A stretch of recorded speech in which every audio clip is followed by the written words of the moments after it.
भारत में गाय को सिर्फ एक जानवर नहीं बल्कि माँ का दर्जा दिया जाता है। भारत में गाय के ज़बीहे के शुबे में लोगों को हुजूम के हाथों कत्ल कर दिया जाता है। बीजेपी और हिंदुत्व तंजीमें गौ माता की रक्षा यानी हिफाजत के नारे लगाती हैं, लेकिन हैरानकुन बात यह है कि यही भारत दुनिया में बीफ एक्सपोर्ट करने वाले बड़े ममालिक में शुमार होता है। तो आखिर सच क्या है? क्या भारत वाकई गाय के तहफ़्फ़ुज़ का अलंबरदार है या फिर मज़हब और सियासत के पीछे अरबों डॉलर की मईशत छुपी है? आज इसी तज़ाद की पूरी कहानी जानेंगे।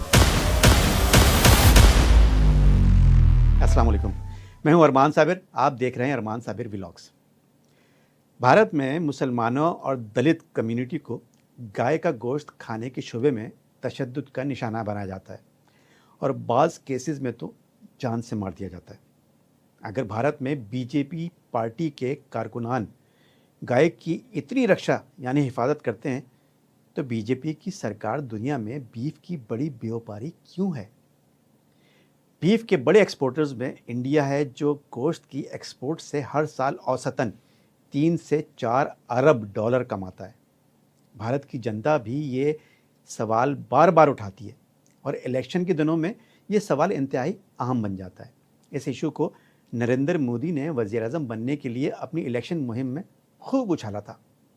उन्होंने उस वक्त की सरकार को गाय के गोश्त की एक्सपोर्ट करने पर आड़े हाथों लिया था और अवामी जज्बात को अपने हक में कर लिया था। और इस वर्ष भारत सरकार ने घोषित किया है, स्वयं भारत सरकार ने घोषित किया है कि पूरे विश्व में बीफ एक्सपोर्ट में हिंदुस्तान नंबर 1 है। किन चीजों के लिए गर्व किया जा रहा है? भाइयों बहनों, आपका कलेजा रो रहा है कि नहीं मुझे मालूम नहीं, मेरा कलेजा चिक चिक करके पुकार रहा है। और आप कैसे चुप हैं, क्यों सह रहे हैं, मैं समझ नहीं पाता हूं दोस्तों। सन 2014 में बीजेपी सरकार बनने के बाद वज़ीर-ए-आज़म नरेंद्र मोदी ने गौ माता की रक्षा करने का अहद किया था और इस सिलसिले में कानून साजी का भी यकीन दिलाया था। भारत में गाय की हिफाजत करने के लिए बीजेपी और हिंदुत्व के अरकान ने बीड़ा उठाया था कि अब वो गाय के ज़बीहे को किसी तौर बर्दाश्त नहीं करेंगे। तो क्या अब मोदी जी की सरकार बीफ एक्सपोर्ट नहीं करती? क्या गाय की हिफाजत करने की तहरीक सबसे पहले मोदी जी ने चलाई थी? लगता है ऐसा ही है, लेकिन ऐसा है नहीं। गाय की हिफाजत करने की तहरीक कोई नई तहरीक नहीं है, बंटवारे से बहुत पहले की है। कई तारीख़ी हवालों के मुताबिक ब्रिटिश इंडिया में गाय के मामले पर इब्तदाई मजहबी कशीदगी के वाक़यात 18वीं सदी में गुजरात के इलाके में रिपोर्ट हुए थे, जब एक हिंदू फैमिली ने होली मनाने के लिए आग का अलाव अपने मुस्लिम पड़ोसी के घर के सामने जलाया था, जिस पर उसके पड़ोसी ने एतराज़ किया। गुस्से से भरी मुस्लिम फैमिली ने बदला लेने के लिए अपने हिंदू पड़ोसी के घर के सामने गाय ज़िबा कर डाली। उसके बाद हिंदू जमा होना शुरू हुए। उन्होंने मुस्लिम फैमिली पर हमला किया और उसके बेटे को कत्ल कर दिया। बात यहीं ख़त्म नहीं हुई। अब मुस्लिम फैमिली ने अपने दोस्तों के साथ मिलकर हिंदू पड़ोसी को मोहल्ले से बाहर निकाल दिया। बस इसके बाद क्या था, गम और गुस्सा बढ़ता गया और देखते ही देखते गुजरात और अहमदाबाद की रियासतों में फसादात फूट पड़े, जहां सैकड़ों लोग मारे गए। उसके बाद आने वाले कई बरस तक हर होली के त्यौहार पर फसादात जारी रहे, जिसमें दर्जनों अफराद अपनी जानों से गए। इस वाक़े का हवाला सोशल टेंशन इंडिया और gazetteer of the Bombay presidency में दिया गया है। 18वीं सदी के बाद 19वीं सदी में पहली बार गाय की हिफाजत के लिए एक सोसाइटी तश्कील दी गई। 1849 में पंजाब ब्रिटिश इंडिया में जम होने के बाद वहाँ सिखों के इस्लाहात की हामी कम्युनिटी ने गाय की हिफाजत की मुहिम शुरू कर दी। सिखों का ये ग्रोह गाय के ज़बीहा के ख़िलाफ़ और वो ज़बीहे को रियासत की अखलाक़ी मेयार के ख़िलाफ़ समझता था। सिखों की ये मुहिम ज़ोर पकड़ती गई और 1871 में अमृतसर और लुधियाना में सिखों ने कई मुसलमान कसाईयों को कत्ल कर दिया। इसका हवाला Hindus and Muslims in India में मिलता है। 20वीं सदी के शुरू में हिंदुओं में ये बात आम होती जा रही थी कि गाय जो उनके मज़हब में माँ समान है, मुसलमान इसे काट के खा जाते हैं, जिससे उनके जज्बात भड़कने लगे। आहिस्ता आहिस्ता गाय की हिफाजत की मुहिम ज़ोर पकड़ने लगी और फिर वही हुआ जिसका खदशा था।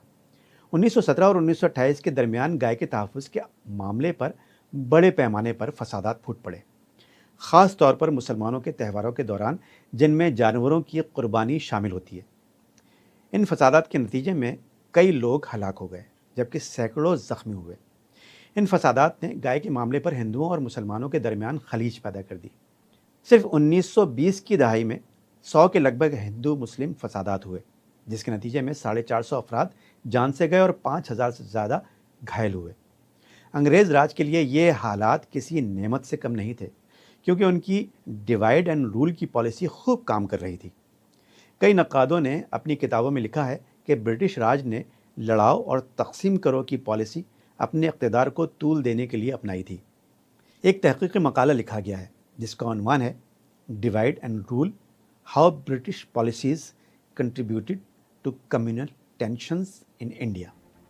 और इस मकाले में तहरीर है कि बरतानवी हुकाम ने ब्रिटिश अम्पायर के ख़िलाफ़ एक मुत्तहद कौमी तहरीक को बनने से रोकने के लिए हिंदू और मुसलमानों को उनके मज़हब की बुनियाद पर एक दूसरे के सामने ला खड़ा किया और फिर सियासी अनाज का बीज बो दिया, ताकि बरतानवी साम्राज्य मुनक़सिम हिंदुस्तान पर ज़्यादा से ज़्यादा दिनों तक राज कर सके।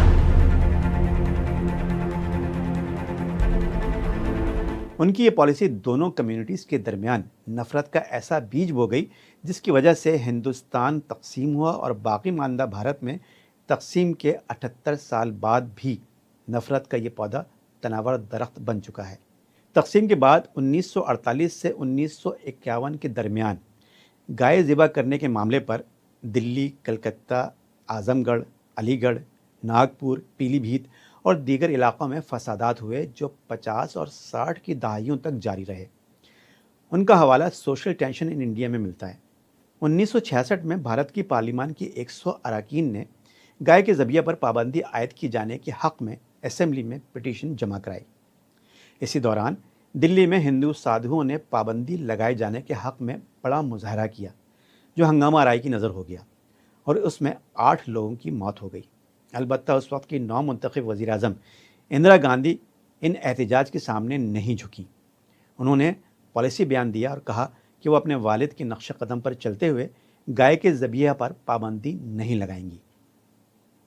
उनके इस सख्त पॉलिसी बयान के बाद 20वीं सदी में फसादात थम गए, लेकिन 21वीं सदी शुरू होते ही इन फसादात ने फिर सर उठाना शुरू कर दिया। सन 2002 में 5 दलित नौजवानों पर हरियाणा में एक बिखरे हुए जत्थे ने हमला किया और उन 5 को गाय को ज़िबा करने के शुबे में मार दिया। ह्यूमन राइट्स वॉच का कहना है कि जत्थे की क़यादत विश्व हिंदू परिषद के लोग कर रहे थे। इस वाक़े के बाद ये सिलसिला चल निकला, जो तो हाल वक्फे से जारी है। इन वाक़यात में कभी तेज़ी भी आती है। मई 2017 में झारखंड में 4 मुख्तलिफ वाक़यात में 9 अफराद मारे गए, जिनमें 4 मुसलमान भी शामिल थे जो मवेशियों के व्यापारी थे। जून 2024 में छत्तीसगढ़ के इलाके राजपुर में हिंदुत्व के एक जत्थे ने मवेशियों के 3 मुसलमान व्यापारियों पर हमला करके उन्हें मार कर जान से ही मार दिया। 2002 से 2024 तक गाय से जुड़े फसादात में 44 अफराद मारे जा चुके हैं, जिनमें 36 मुस्लिम थे। अब एक जानिब गौ माता की रक्षा हो रही है, तो दूसरी जानिब भारत बीफ बेचने वाले टॉप 3 देशों में एक है। भारत के सरकारी और बैनुल-अक़वामी आदाद-ओ-शुमार के मुताबिक भारत ने सन 2023 में $3 अरब का बीफ एक्सपोर्ट किया था। टाइम्स ऑफ इंडिया के मुताबिक भारत आने वाले बरसों में बीफ एक्सपोर्ट मज़ीद बढ़ाएगा। आलमी बैंक के database world integrated trade solution के मुताबिक भारतीय बीफ के 5 बड़े ख़रीदार वियतनाम, मलेशिया, मिस्र, इंडोनेशिया और इराक़ हैं। इंडिया में कुल मिलाकर 1696 स्लॉटर हाउस हैं। इनमें महाराष्ट्र में 316, उत्तर प्रदेश में 285 और तेलंगाना में 185 हैं। इनमें एक्सपोर्ट के लिए बीफ तैयार करने वाले स्लॉटर हाउस की तादाद 49 है, जिनमें ज़्यादातर यानी 20 उत्तर प्रदेश में है। वैसे तो इंडिया की फॉरेन ट्रेड पॉलिसी के तहत गाय को ज़िबा करने पर पाबंदी आयद है, ताहम ये पाबंदी वफाकी सतह पर पूरे मुल्क में एक साथ नहीं लगाई जा सकती। हर रियासत पाबंदी लगाने या ना लगाने के लिए आज़ाद है। बाज़ रियासतों में मसलन केरला, नागालैंड, सिक्किम, मगरबी बंगाल, अरुणाचल प्रदेश, मिज़ोरम और मेघालय में गाय ज़िबा करने की चंद सूरतों में इजाज़त है। लेकिन जिन रियासतों में इजाज़त है वहाँ कोई स्लॉटर हाउस मौजूद नहीं है। सबसे ज़्यादा स्लॉटर हाउस उत्तर प्रदेश में है, जहाँ गाय ज़िबा करने पर सबसे कड़ी पाबंदी है। आम तासुर यह है कि बीफ एक्सपोर्ट करने में मुसलमानों की कंपनियां शामिल हैं, जबकि नरेंद्र मोदी का वज़ीर आज़म बनने से पहले कहना था कि इस कारोबार में सभी शामिल हैं। ये आपकी जानकारी सही नहीं है कि कोई एक कम्युनिटी इस बिजनेस में है, ऐसा नहीं है जी।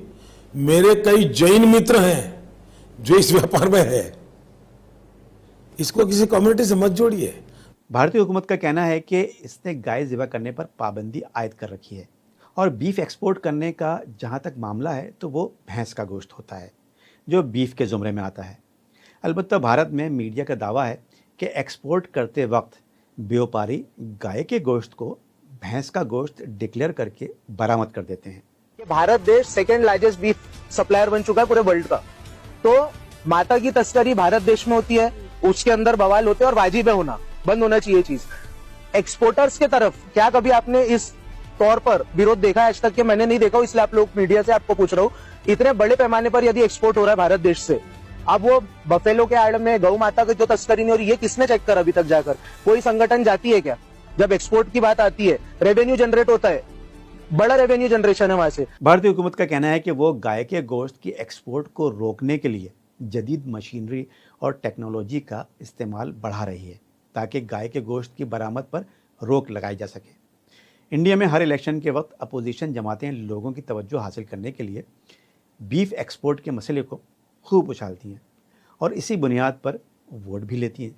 लेकिन सरकार बनाने के बाद इस पर पाबंदी लगाने का मतलब मुल्क में $3 अरब से हाथ धोना है, जो हर साल बढ़ते जा रहे हैं।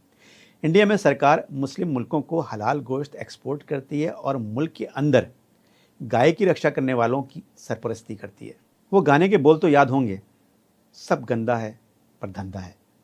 इस बारे में आपकी क्या राय है? अपनी राय से ज़रूर आगाह कीजिएगा। वीडियो को लाइक कीजिएगा, शेयर कीजिएगा। एक नई वीडियो के साथ दोबारा हाजिर होंगे। बहुत शुक्रिया। खुदा हाफिज़।